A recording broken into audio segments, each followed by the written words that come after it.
The spaceship was invisible to human eyes as it moved through Earth's night sky. Inside the dark metal hull, Zara stood before her commander. Her real form was tall and thin, with pale blue skin that seemed to glow softly. Her eyes were bright, gold like tiny suns in her face. "Remember your mission," Commander Thane said. His voice was cold and sharp. "Study the humans. Find their weak points. Learn how we can defeat them when we return with our army." Zara nodded. She had trained for this mission her whole life. The Kalians were a proud race. They had conquered 12 worlds already. Earth would be number 13. "These humans are simple creatures," Thane continued. "They fight each other. They are driven by emotions. They should be easy to control." "Yes, sir," Zara replied. "How long do I have?" 2 Earth years. That should be enough time to learn everything we need to know." Zara walked to the biochamber.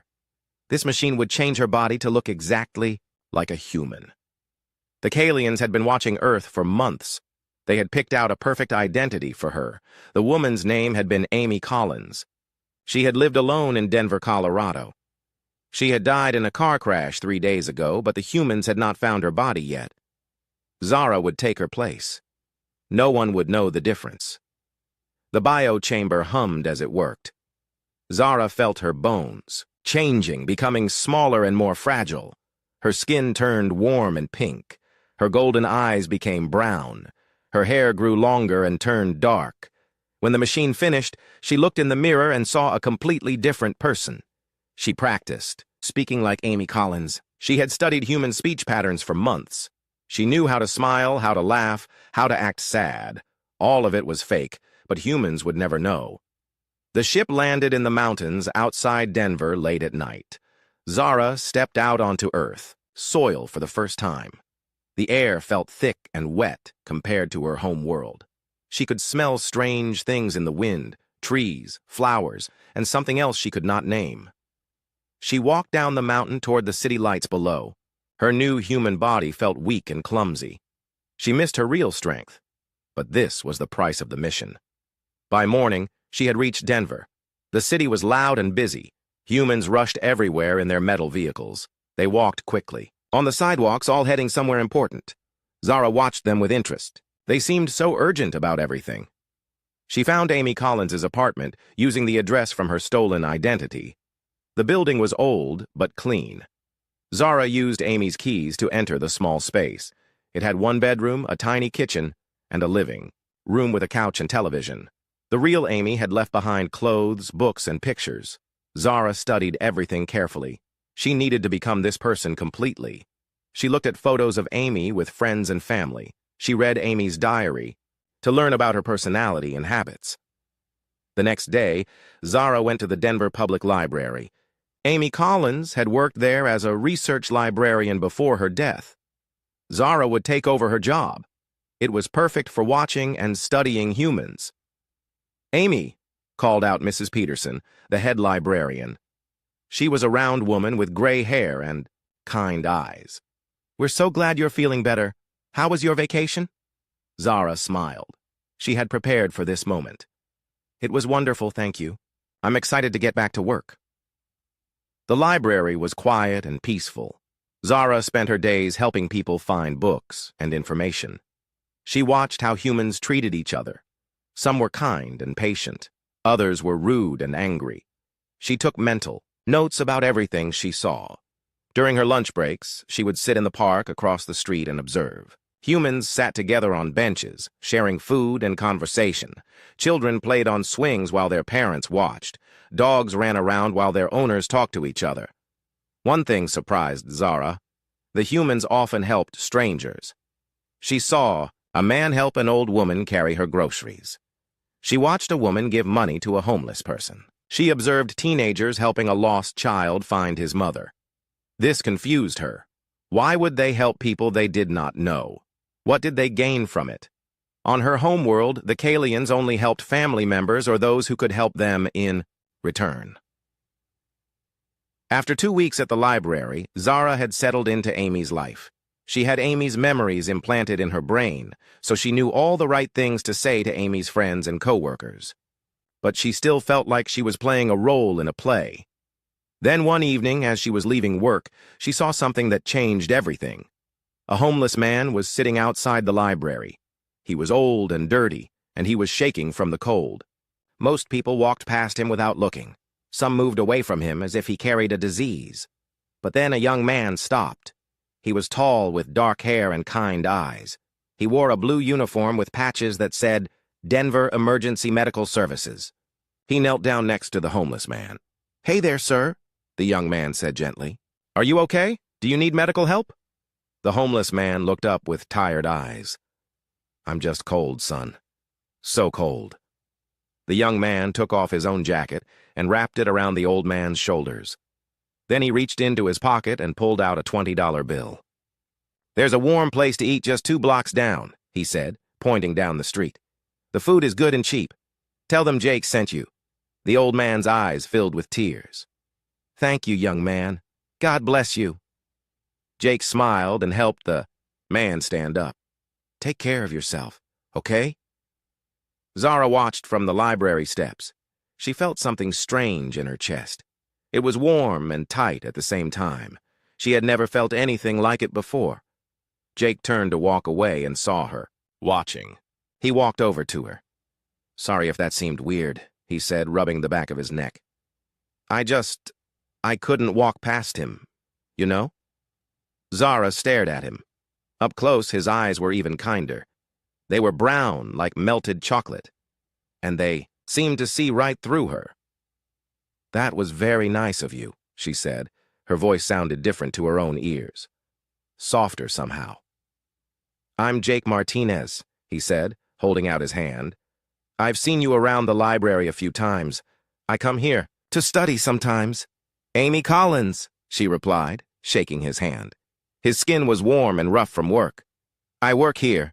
"Cool. Maybe I'll see you around then." He walked away, and Zara watched him go. Something about the way he had helped that homeless man stayed with her. It made no sense from a Kalian point of view. Jake had gained nothing from helping the old man. In fact, he had lost money and his jacket, but the look on both their faces had been worth something. The old man had felt hope. Jake had looked satisfied, happy even. That night, Zara sat in Amy's apartment and wrote her first report to send back to her home world. She was supposed to tell them about human weaknesses she had discovered. Instead, she found herself writing about Jake Martinez and his strange act of kindness. She deleted that part and wrote about human transportation systems and their energy sources instead. But she could not stop thinking about the warmth in Jake's eyes when he had helped the homeless man. Over the next few weeks, Jake came to the library every Tuesday and Thursday evening. He was studying to become a nurse, he told her. He wanted to help people get better when they were sick or hurt. Zara found herself looking forward to those evenings. Jake would sit at the same table near the reference section. Sometimes he would come to her desk to ask for help finding a book or medical journal. He was always polite and friendly. "You're really good at this job," he said one evening as she helped him find information about heart disease. "You always know exactly where to look." Zara felt that warm feeling in her chest again. "Thank you. I like helping people find what they need." It was true, she realized. She did like it. When had that happened? As the weeks passed, Zara began to understand something that her commanders had not expected. Humans were not simple at all. They were complicated creatures with deep emotions and strange motivations. They could be cruel and selfish, yes. But they could also be incredibly kind and generous. They formed bonds with each other that seemed to make them stronger. They cared about people they barely knew. They sacrificed their own comfort to help others. And some of them, like Jake Martinez, seemed to glow with an inner light that Zara had never seen on her own world. She was beginning to think that conquering these humans might not be as easy as her people believed. 3 months had passed since Zara first met Jake Martinez. She told herself that watching him was part of her mission. He was a perfect example of human behavior that she needed to study and understand. But deep down, she knew she was lying to herself. Jake came to the library every Tuesday and Thursday night without fail. He would wave at her when he walked in, and her heart would do something strange. It would beat faster, like she had been running. She had checked her human body for defects, but everything seemed normal. "Good evening, Amy," Jake said as he walked up to her desk on a cold Tuesday in November. "How has your day been?" It's been good, thank you, Zara replied. She had learned to smile more naturally over the past few months. How was work? Jake's face grew tired. Rough day. We lost someone, an old man who had a heart attack. We got there too late. Zara saw real pain in his eyes. This confused her. Why would Jake care so much about a stranger? On her home world, death was simply a fact of life. The strong survived and the weak did not. There was no emotion attached to it. I'm sorry, she said, and was surprised to find that she meant it. Thanks. It never gets easier, you know, even after 2 years on the job. Jake ran his hand through his hair. Sometimes I wonder if I'm cut out for this. You helped that homeless man outside the library, Zara said. You gave him your jacket and money. You cared about a stranger. Jake looked surprised that she remembered. That's different. He was still alive. I could still help him. But you didn't know him. He couldn't help you back. Why did you do it? Jake was quiet for a moment.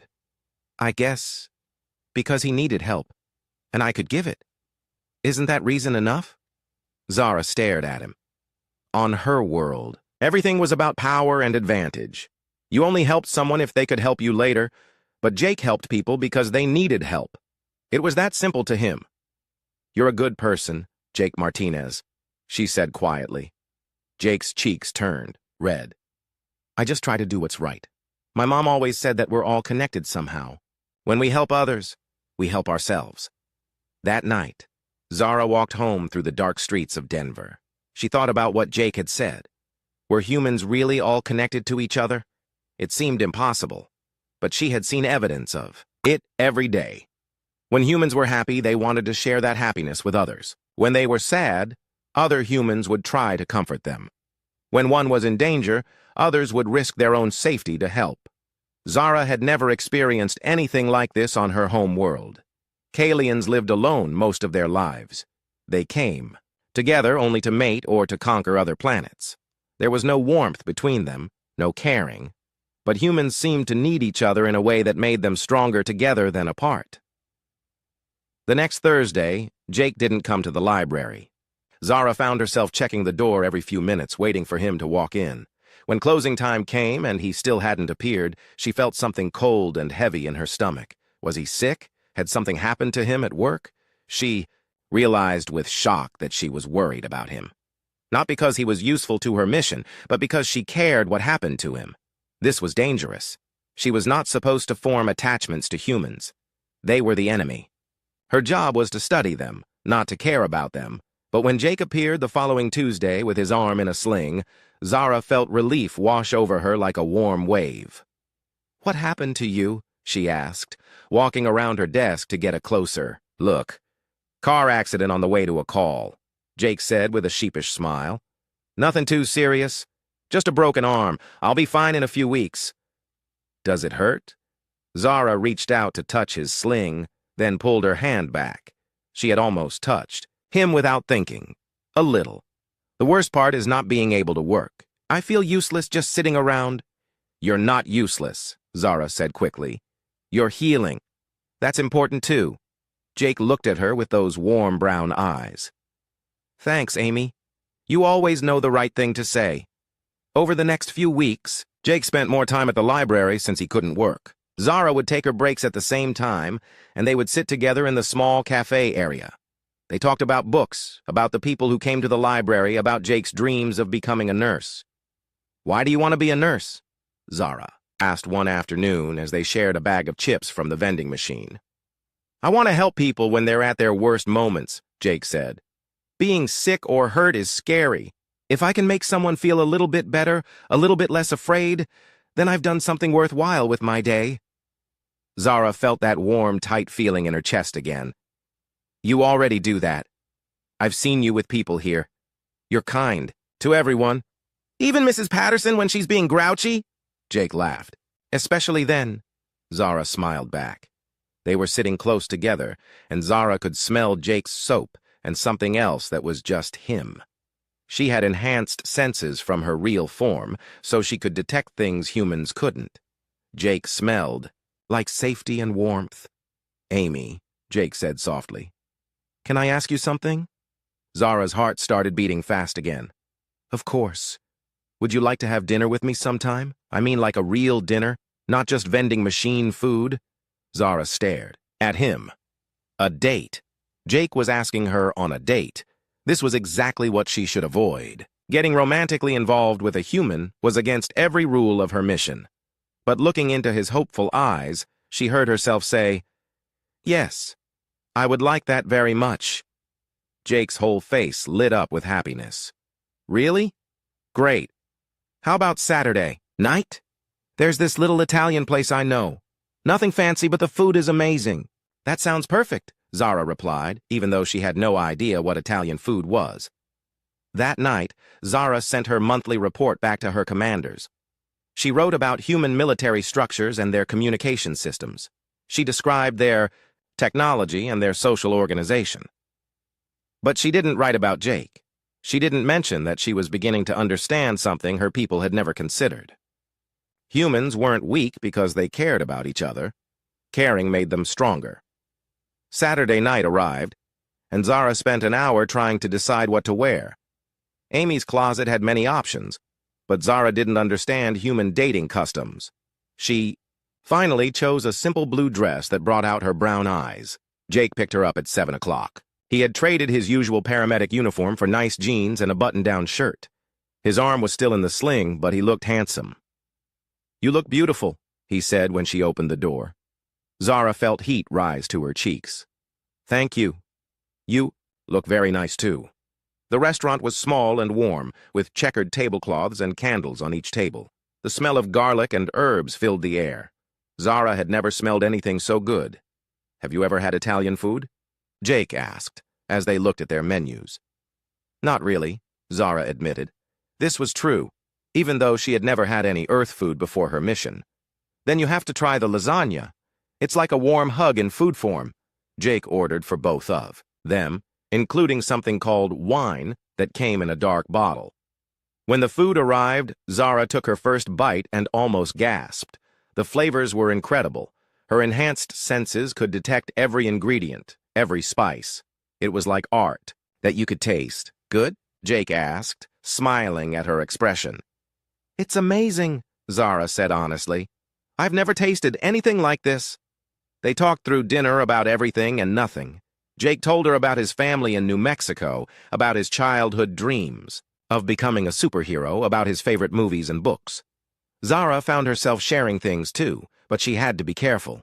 She told him about loving to read, about wanting to travel, about feeling sometimes like she didn't fit in anywhere. "I know that feeling," Jake said. "Sometimes I look around and wonder if everyone else got a manual for how to be human, and I miss the day they handed them out." Zara almost choked on her wine. If only he knew how true that was for her. After dinner, Jake walked her back to her apartment. They stood outside her door, neither one wanting the evening to end. "I had a wonderful time tonight," Jake said. "Me too," Zara replied. Jake stepped closer to her. "Amy, can I kiss you?" Zara's heart was pounding so hard she was sure he could hear it. She nodded, not trusting her voice. Jake leaned down and touched his lips to hers. It was soft and gentle, and perfect. Zara felt something break open inside her chest, like a flower blooming in fast motion.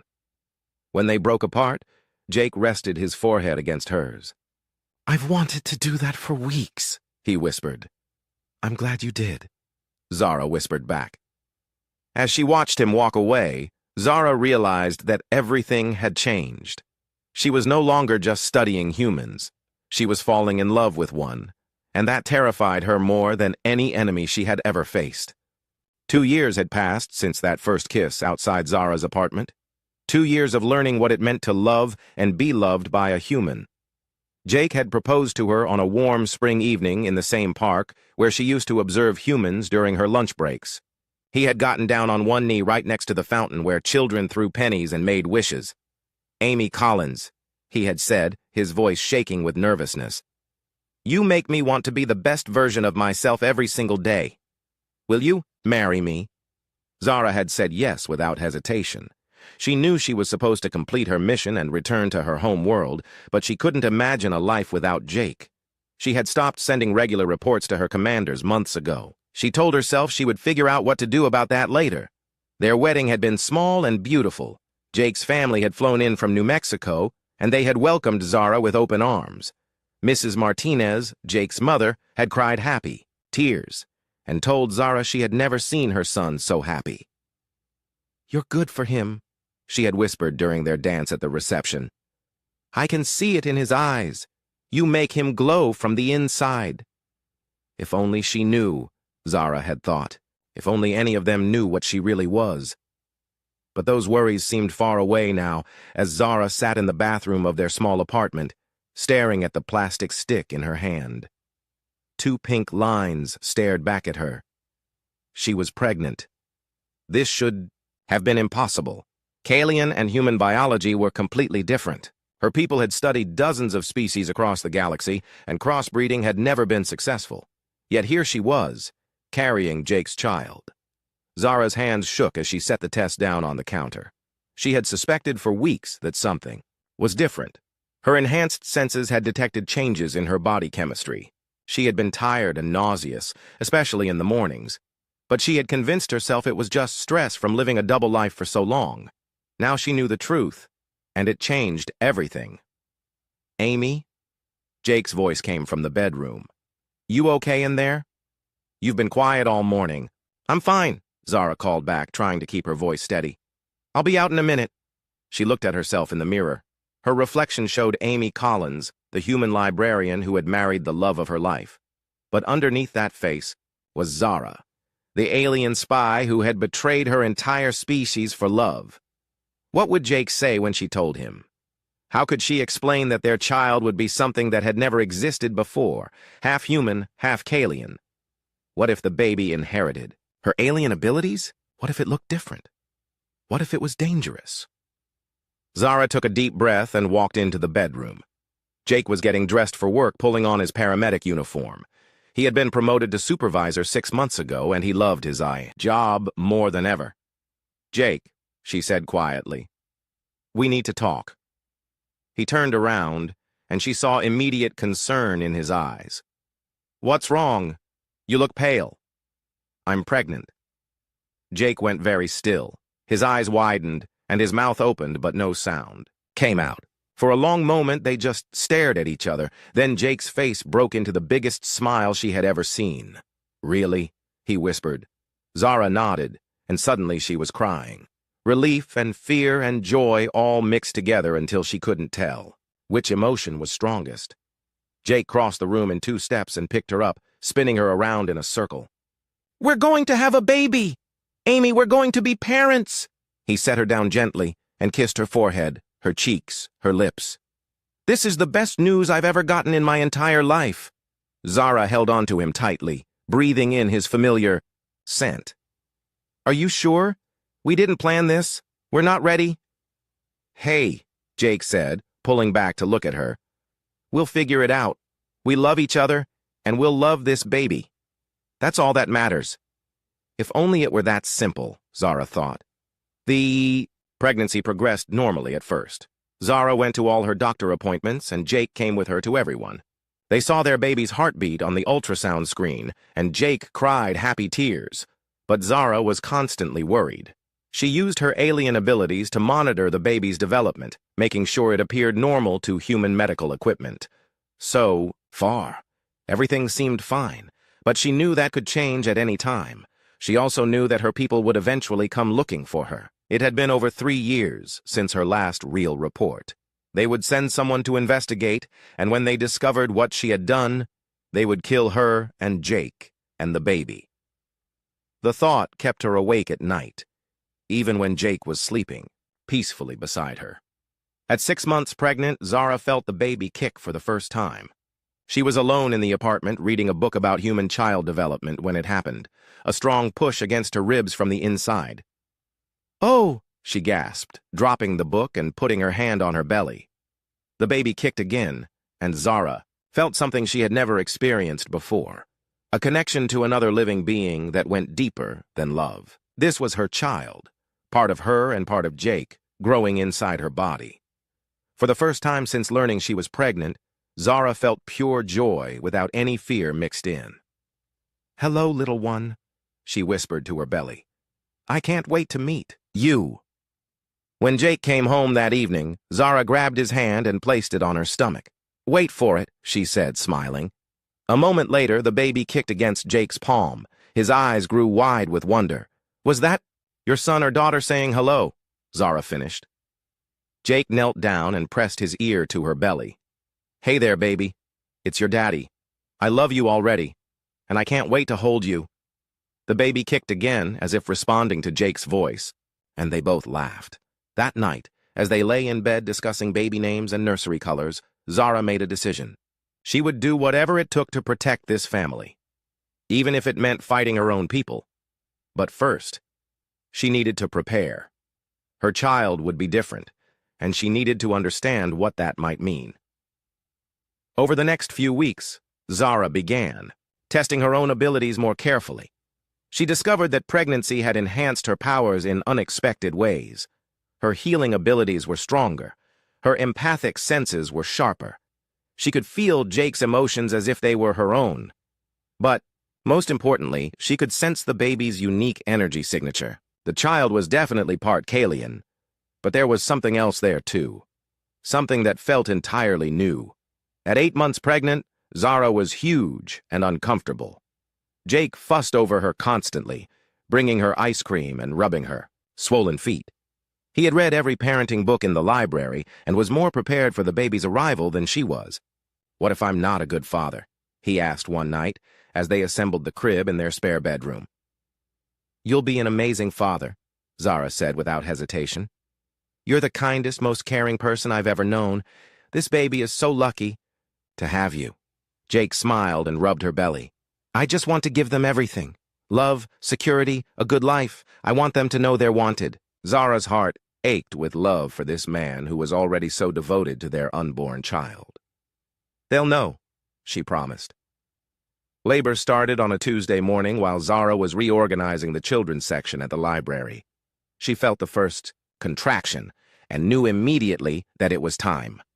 Mrs. Patterson drove her to the hospital while Jake raced there from work.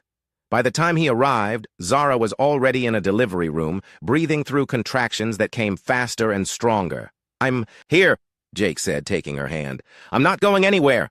Labor lasted 12 hours. It was the most intense pain Zara had ever experienced, even with her enhanced healing abilities working to help her body. But every time she looked at Jake's worried, loving face, she found the strength to keep going. Finally, after one last push, she heard the most beautiful sound in the universe. A baby's cry. "It's a boy," the doctor announced, holding up a small, red-faced, screaming bundle. Zara collapsed back against the pillows, exhausted but relieved. The baby looked completely human. No blue skin, no golden eyes. Just a perfect, normal human. "Baby." The nurse cleaned him off and placed him on Zara's chest. The baby stopped crying immediately and looked up at her with dark eyes that were exactly like Jake's. "Hello, Alex," Zara whispered. They had chosen the name weeks ago. "I'm your mama." Jake was crying openly as he touched their son's tiny hand. "He's perfect, Amy. Look at him. He's absolutely perfect." Alex wrapped his little fingers around Jake's thumb and held on tight. In that moment, Zara knew that she would die before she let anything happen to her family. But as she held her son close, she also noticed things that the human doctors couldn't see. Alex's reflexes were too quick for a newborn. His grip was too strong. And when he looked at her, his eyes seemed too knowing, too aware. Her hybrid child was going to be special in ways that could be wonderful or dangerous. Time would tell which one it would be. Alex was 4 years old now, and every day he showed Zara just how different he was from other human children. He had learned to walk at 8 months, much earlier than normal. By age 2, he was reading chapter books. At 3, he was solving math problems that challenged kids twice his age, but those things were easy to explain away. Jake was proud that their son was so smart. The harder things to hide were Alex's other abilities, like the time he had fallen off his bike and scraped his knee badly. Jake had rushed to get bandages, but by the time he returned, the cut was completely healed. Alex had simply touched it with his small hand, and the skin had knitted itself back together. "That's weird," Jake had said, kneeling down to examine Alex's leg. I could have sworn you were bleeding. Maybe it wasn't as bad as it looked, Zara had said quickly, her heart pounding. Or the time when Alex was 3 and their elderly neighbor, Mr. Chen, had been crying on his porch. His wife had just died, and he was heartbroken. Alex had walked over to him and placed his tiny hand on the old man's arm. Don't be sad, Alex had said in his soft voice. She's not really gone. She's still here in your heart. Mr. Chen had stopped crying immediately. A look of peace had come over his face, as if Alex had somehow taken away his pain. Thank you, little one, Mr. Chen had whispered. You have a gift. Jake had assumed it was just coincidence, but Zara knew better. Alex could sense other people's emotions and somehow make them feel better. It was a Kalian ability, but she had never seen it work so strongly in someone so young. The most frightening incident had happened just last week.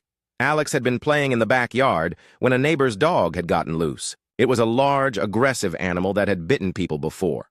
The dog had charged toward Alex, barking and showing its teeth. Zara had been watching from the kitchen window and had started to run outside, but she was too far away. Then something incredible had happened. Alex had looked at the dog and said, "Stop! Sit!" The dog had immediately stopped running. It had sat down and wagged its tail, suddenly calm and friendly. Alex had petted the animal like it was his own pet. By the time Zara reached them, the dog's owner was apologizing and putting a leash on his suddenly well-behaved animal. I don't understand, the man had said. Max is never that calm with strangers. It's like your son has some kind of magic touch. That night, after Jake had gone to bed, Zara had sat down with Alex in his room. Alex, she had said carefully, can you tell me what happened with that dog today? Alex had looked up at her with his dark eyes that were so much like Jake's, but somehow older and wiser than they should be. He was scared, Alex had said. So, I helped him not be scared anymore. How did you do that? Alex had tilted his head, thinking. I just asked him to be calm. And he was. Zara's heart had raced. Alex could influence minds, just like adult Kalians could. But he was only 4 years old. His powers were already stronger than hers had been at twice his age. Alex, this is very important, she had said, taking his small hands in hers. You can't tell anyone about this, okay? Not Daddy, not your friends, not anyone. Why not? Alex had asked. Because some people might not understand. They might be scared of you, and we don't want that. Alex had nodded seriously. Okay, Mama. It's our secret. Now, as Zara watched Alex playing with his toys in the living room, she wondered how much longer she could keep his abilities hidden. Jake was starting to notice things too. He wasn't stupid, and Alex was getting harder to explain away. The doorbell rang, interrupting her worried thoughts. Zara looked through the peephole and saw a woman she didn't recognize. She was tall and thin, with pale skin and platinum blonde hair. Something about her made Zara's Kalian senses tingle with warning. Can I help you? Zara asked through the closed door. Hi there, the woman said with a bright smile. I'm Lisa Brooks. I just moved in across the street. I was hoping to introduce myself to the neighbors. Zara hesitated. The woman seemed normal enough, but something felt wrong. Her smile was too perfect, her posture too controlled, but she couldn't be rude to a new neighbor without a good reason. Zara opened the door, keeping the chain lock in place. Nice to meet you, Lisa. I'm Amy Martinez. Lisa's eyes seemed to study every detail of Zara's face. Martinez? Are you married to that handsome paramedic who lives here? Yes, that's my husband, Jake. And is that your little boy I've seen playing? In the yard? He's adorable. Zara's protective instincts flared. She didn't like this woman asking about Alex. Yes, that's our son, Alex. Listen, I'm sorry, but this isn't a good time. I'm making dinner. Of course, Lisa said, still smiling that too-perfect smile. Maybe we can talk more later. I'd love to get to know you better. After Lisa left, Zara watched from her window as the woman walked across the street to a house that had been empty for months.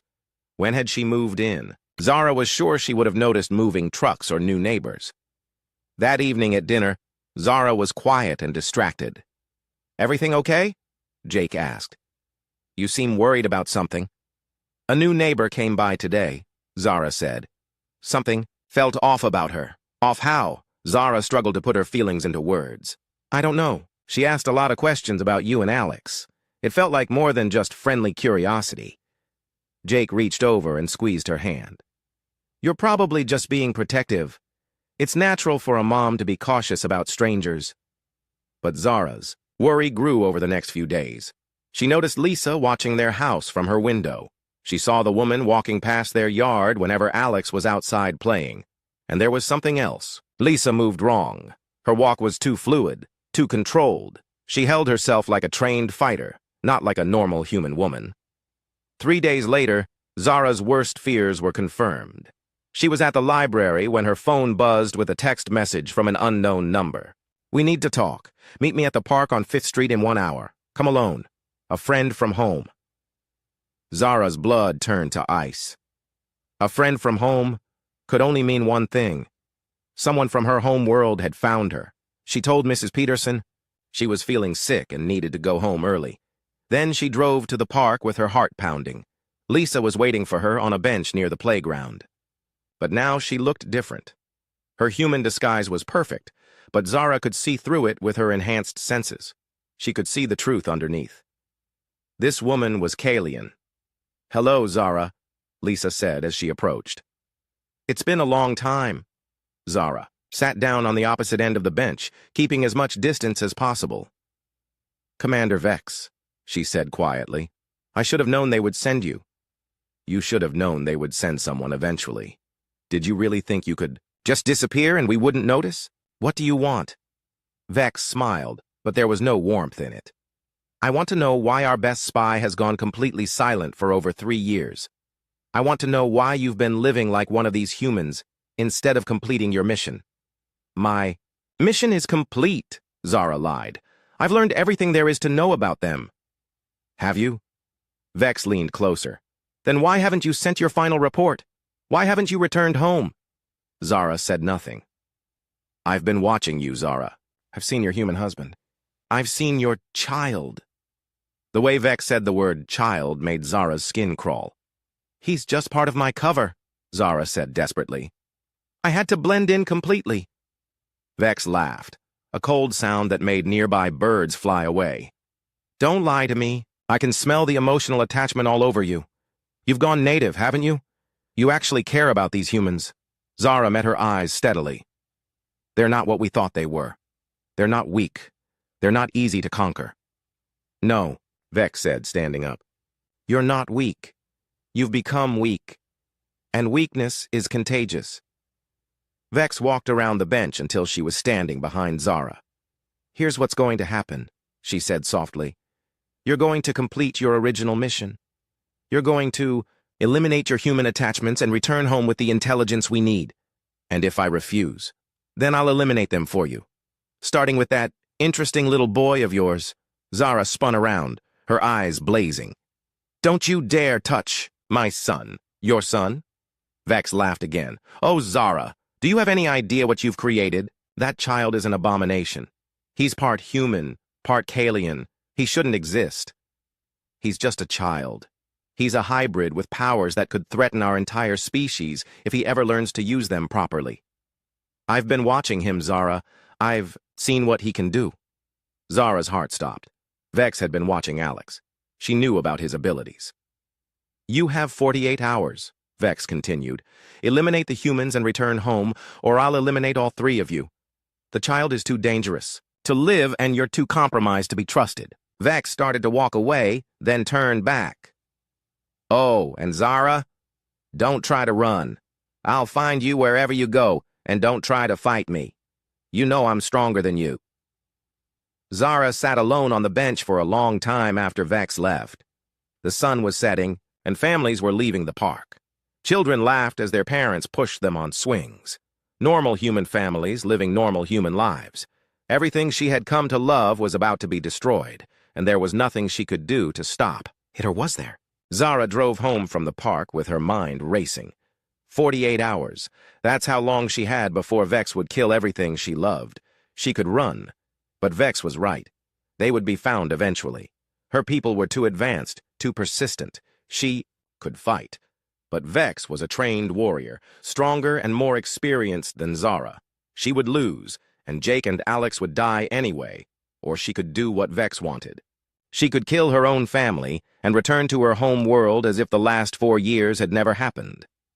But as soon as that thought entered her mind, Zara knew it was impossible.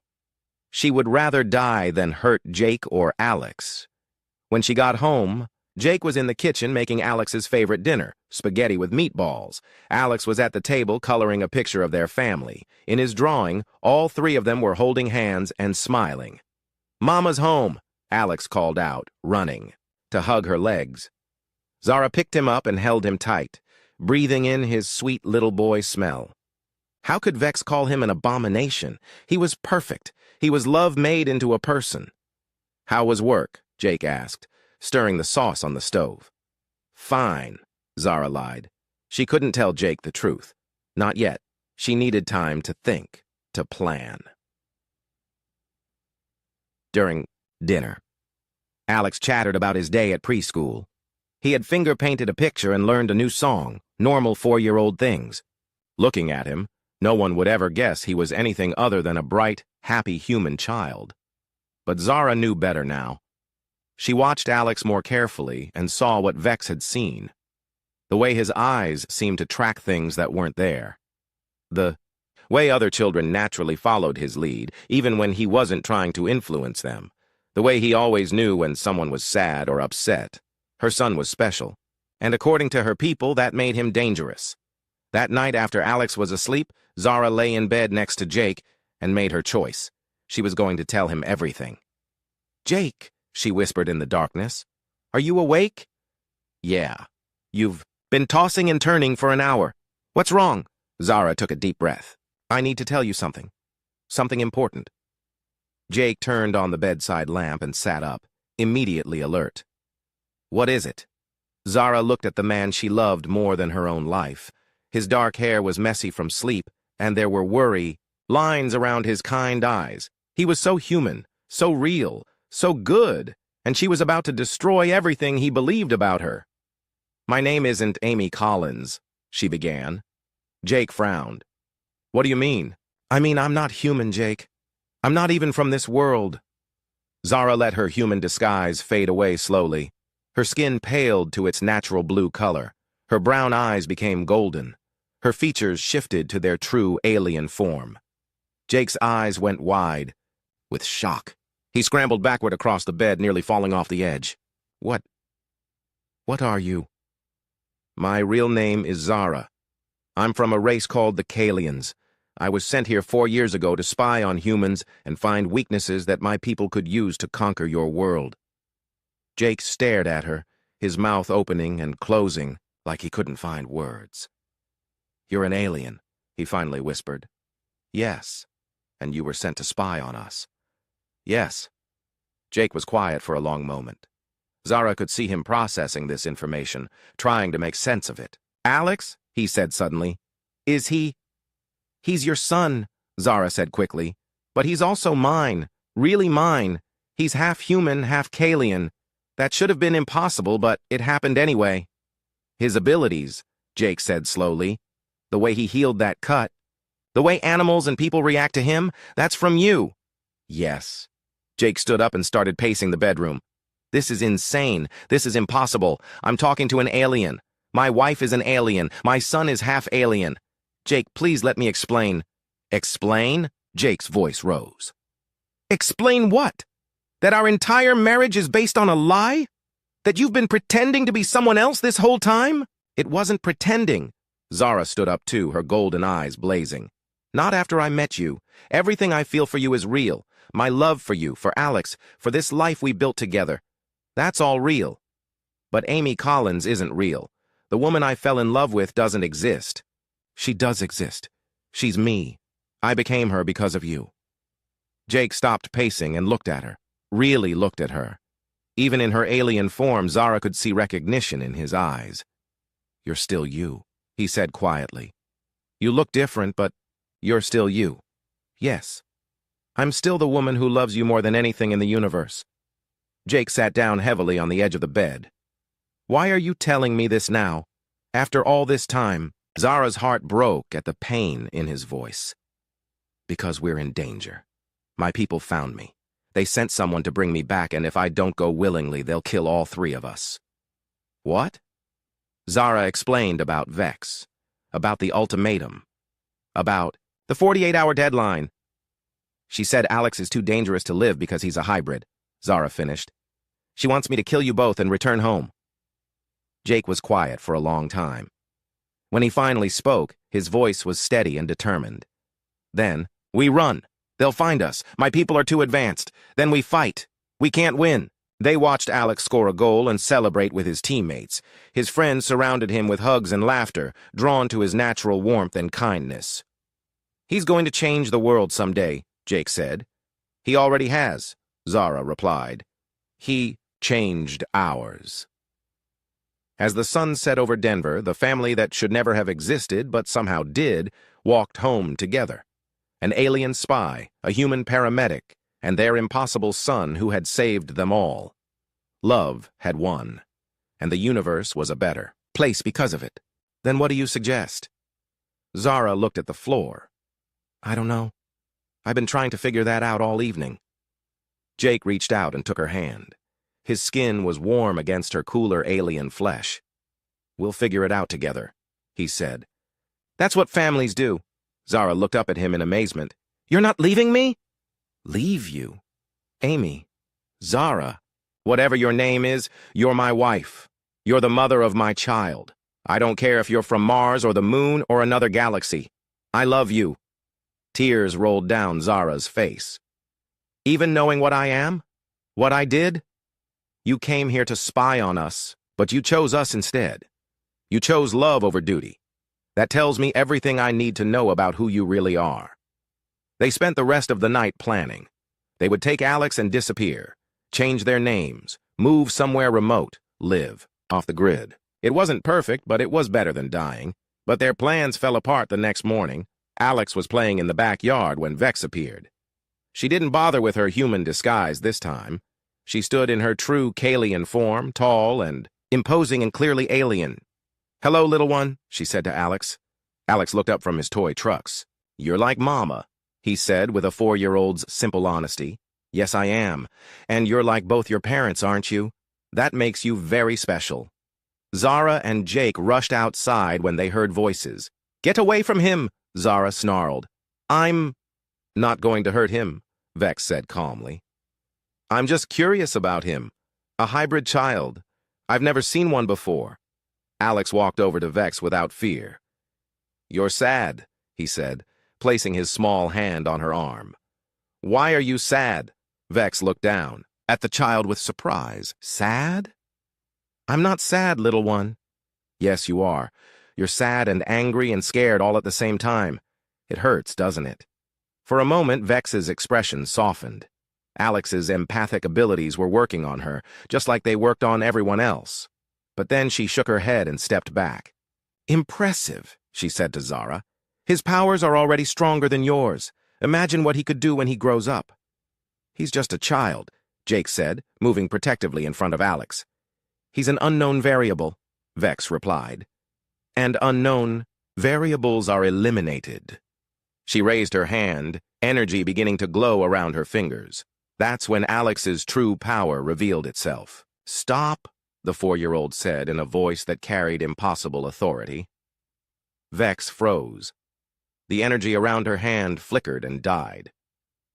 You won't hurt my mama and daddy, Alex continued, his dark eyes suddenly blazing with golden light. You'll go away and leave us alone. Vex struggled against the mental compulsion, but she couldn't move. Alex's hybrid nature had given him abilities that even adult Kalians couldn't resist. That's impossible, Vex gasped. No child should be that strong. He's not just any child, Zara said, understanding finally dawning. He's something new, something that's never existed before. Alex walked up to Vex, showing no fear of the deadly alien warrior. You don't have to be sad and angry, he told her. You can choose to be happy instead. Like my mama did. Alex placed His hand on Vex's arm again, and this time she didn't pull away. A look of peace came over her face. "I can feel it," she whispered. "Hope. I haven't felt hope in so long." When Alex stepped back, Vex looked like a different person. The cold hardness in her eyes was gone. "What have you done to me?" she asked, but there was wonder in her voice, not anger. "I helped you remember what it feels like to not be afraid," Alex said simply. Vex knelt down to Alex's eye level. "You could teach others to do this, your people and mine. You could help them find peace instead of war." Alex nodded. "That would be nice." Vex stood and looked at Zara and Jake. "I can't go back to my world and report that this family should be eliminated. Not after what I've just experienced." "What will you tell them?" Zara asked. "That Earth is protected by something we don't understand. Something that makes conquest impossible." Vex smiled. "It won't be a lie. Your son is more powerful than our entire army." "And us?" Jake asked. "You stay here, live your lives, raise your remarkable child." Vex looked at Alex. "But be careful. There will be others who won't understand what he is, others who will fear his power." "We'll protect him," Zara said. "I know you will." Vex started to leave, then turned back one more time. "For what it's worth, Zara, you made the right choice. Love is stronger than duty. Your son just proved that." 5 years later, Zara watched Alex play soccer with his friends in the park. He was 9 now, and he had learned to control his abilities. He used them quietly, subtly, helping sad children feel better, calming frightened animals, making sure no one got seriously hurt during games. To the world, he was just a bright, kind boy who seemed to bring out the best in everyone around him. But Zara knew the truth. Her son was the bridge between two worlds. He carried the best of both species in his DNA, Kalian power and human compassion. Jake sat down next to her on the park bench. "What are you thinking about?" "How lucky we are," Zara said, taking his hand. "All of us. Even after everything we went through, especially after everything we went through, we chose love over fear. We chose family over duty. And look what we created.